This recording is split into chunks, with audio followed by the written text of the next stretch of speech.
Why is robotics important in education? We often think of robotics as something for the future, but today it is one of the most powerful educational tools. Robotics in education is important because it doesn't just teach programming or construction. It's a platform for developing key skills for the 21st century.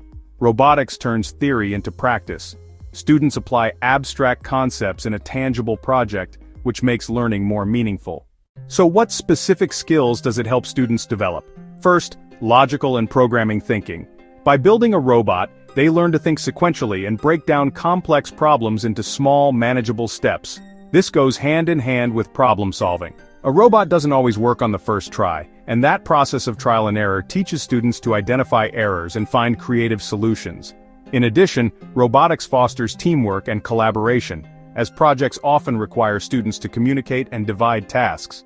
And of course, it stimulates creativity and innovation, challenging students to design and create unique solutions to the problems presented to them. Perhaps the greatest benefit of all is that robotics is the perfect tool for integrating STEM subjects: science, technology, engineering, and mathematics. For a robot to move, students must apply math, science, technology, and engineering. They aren't isolated subjects, but parts of the same challenge. In short, robotics in education is more than just a hobby. It's a dynamic way to prepare students not only for careers in technology, but to be critical thinkers and problem solvers in an increasingly automated world.